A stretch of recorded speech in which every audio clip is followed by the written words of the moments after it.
நம்ம நக்கீரன் டிவியோட தொடர்ந்து இணைந்திருக்க பெல் சிம்பிளை கிளிக் பண்ணுங்க. எங்க ஐயா நாட்டின் முதன்மை அமைச்சர் நரேந்திர மோடி அவர்கள் நேற்று ஐயாவுக்கு மணிமண்டபம் திறந்திருக்காங்க. எது அப்துல் கலாம் ஒரு வீணை வாசிக்கிற வித்வான் மாதிரி ஒரு சிலை இருக்குது, அது முழுக்க காவி அடிச்சு வச்சிருக்காங்க. என்னென்ன வேலை இருக்கு பாருங்க. நாம அதையும் அந்த வண்ணத்தையும் மாத்தி அடிக்க வேண்டியது இருக்கு. இவங்க எண்ணத்தை மாத்துறதோட வண்ணத்தை மாத்த வேண்டியது இருக்கு. எவ்வளவு பிரச்சனை. காலையில பல வீடுகள்ல இந்த தேநீர் குழம்பி காஃபி வச்சு எழுப்புற மாதிரி நம்மள பிரச்சனையை வச்சு எழுப்புறாங்க. எந்திரிப்பா ஐயாவுக்கு அப்துல் கலாம் ஐயாவுக்கு மண்டபத்தை திறந்து வச்சுட்டு மீனவர்கள் படகுகளை இழந்து விட்ட மீனவர்களுக்கு புதிதாக படகுகள் வாங்கி கொடுப்பாங்களாம். இந்த படகை பறிச்சு வச்சுக்கிட்டாங்கன்னா அப்புறம் என்ன பண்ணுவீங்க? எப்படி இருக்கு பாருங்க. சொந்த நாட்டு மக்களின் பாடகுல 140 படகை பறிச்சு வச்சுக்கா ஒரு பிக்காலி பைய திணிண்டு உள்ளங்க இளவன் நாடு. நாங்க எல்லாரும் எந்திரிச்சு எச்சு துப்புனா மூழ்கி போயிடுவான். முட்டாள் சிங்கள அவனுகிட்ட போய் அறப்பருக்கை திங்கிற யோக்கிய பைய சிங்கள முழிச்சு வரதிங்க மாட்டான். அறப்பருக்கை திங்கிற யோக்கிய பைய அவன்கிட்ட போய் அதை வாங்கி கொடுக்க முடியல. இவ்வளவு பெரிய வல்லாதிக்கத்தின் அதிபர் வல்லரசாக போகுது. சொந்த நாட்டு மக்களின் படக பரிசா வாங்கி கொடுக்க துப்பு இல்ல, வல்லரசு ஆகுது. என்ன வல்லரசு? வலிமை மிக்க கடற்படை ராணுவம் பாதுகாப்பு பணியை செய்து யாரிடமிருந்து யாரை பாதுகாக்க பதில் இருக்கா? எனக்கு பதில் சொல்லிட்டு கைது செஞ்சு உள்ளபடு. பதில் இருக்கா உனக்கு? 840 மீனவர்கள் தம்பி பிரிட்ஜோட சொந்த நாட்டு குடிமகனை இன்னொரு நாட்டு ராணுவம் தாக்கி அழிக்குது. தடுத்து காக்காமல் உன் நாட்டு ராணுவம் அங்க என்ன புடுங்குது?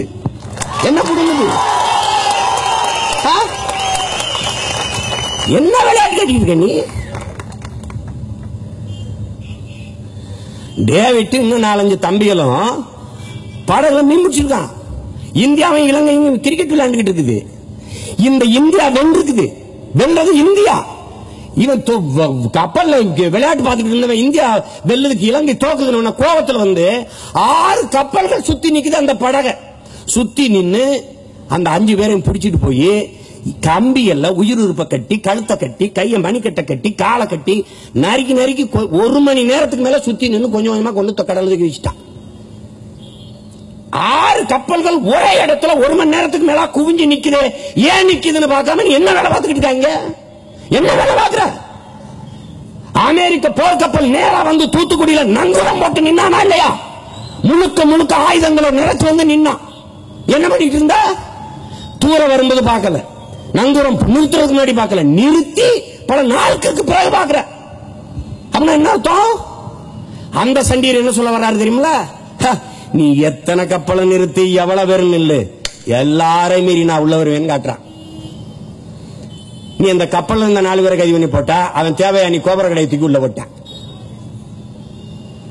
இதெல்லாம் ஏன் நடந்துச்சுன்னு யோசிச்சு பாருங்க. நீங்க என்னென்ன விளையாட்டு காட்டுறாங்க எல்லாம் நாங்க ஒண்ணுமே தெரியாது முட்டா பயலுங்க நினைச்சுக்கிட்டு வேலை காட்டுறது.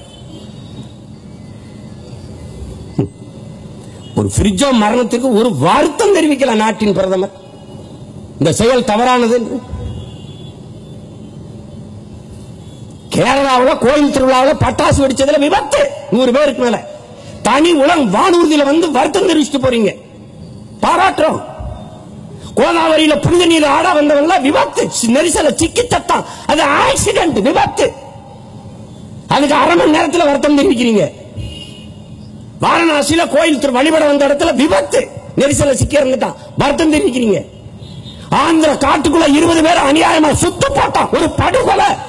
ஒரு சின்ன வருத்தம், கண்டனம் வேணாம், ஒரு வருத்தம் பதிவு செய்யல. எப்படி இருக்கு? ஏண்டா சுட்டானா? என் காடுங்கிறான். என் காட்டுக்குள்ள தமிழன் எப்படா வரலாமுங்கிறான். அப்படித்தான்டா என் நாடு இருக்க மக்கள் எப்படா வரலாமுன்னு நாங்க கேட்போம். எப்படி இருக்கு? ஆந்திரக்காரனுக்கு அவனுக்கு என்று ஒரு காடு இருக்கும் போது 50,000 ஆண்டுகளுக்கு மொத்த தமிழ் தேசியத்திற்கு அவனுக்கு என்று ஒரு நாடு என்ன இத நான் கேட்டா இனவெறிய தூண்டுறாரு, சொரிய தூண்டுறாரு, வந்து சொரிஞ்சு விட்டு போங்கடா. சும்மா இதா பேசுறது. இது இனவாதம், அது அந்த வாதம். நிதிஷ்குமார் பீகாரியா பகாரியா எப்படி பேசிட்டாரு பாருங்க. அதான்டா நான் பேசுறேன். இந்த பாரதிய ஜனதா சுவரெல்லாம் எழுதி வைக்குது, நீங்க படிச்சிருப்பீங்க. கழகங்கள் இல்லா தமிழகம், கவலை இல்லா தமிழர்கள். அதானே நானும் சொல்றேன். அதான் நான் சொல்றேன். திமுக அதிமுக அல்லாத நாங்கள் தமிழர்கள், எங்கள் ஆட்சி தமிழர்களின் நல்வாழ்வுங்கிறோம். கவலை இல்லா தமிழர்கள்ங்கிறீங்க. அது நாங்க சொல்றதானே. நாங்க சொல்லும்போது இனவாதத்தை தூண்டுறாரு, பாசிஸ்ட், பிரிவினைவாதி. நீ கவலை இல்லா இந்துக்கள் தானே மகாராசா எழுதணும். எதுக்கு கவலை இல்லா தமிழர்கள் வரைய? அதே சீமான் பேசினா பிரச்சனை ஆயிருது. எப்படி இருக்கு? பஞ்சாப்ல வாக்கெட்டுக்கிட்டு இருக்காரு பிரதமர் அரவிந்த் கெஜ்ரிவால், வென்றாம் போல தெரியுது. உடனே என்ன சொல்றாரு?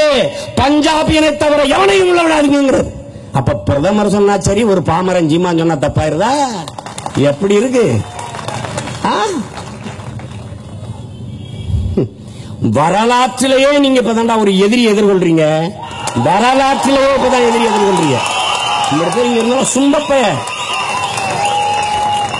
சும்மா நான் அடிக்கிற மாதிரி அடிக்கிறேன், நீ அழுகிற மாதிரியாவது, அப்புறம் அங்கிட்டு செந்து போஞ்சுக்கிறேன். இப்படி மஞ்சள் குளிச்சுக்கிட்டு வரலாற்றிலே இப்பதான் நல்ல ஆத்தாளுக்கு அப்பனுக்கும் பிறந்த மானத்தமிழச்சி மாறல பால் குடிச்ச ஒருத்தனை நீ இன்னைக்கு தான் வந்திக்கிற.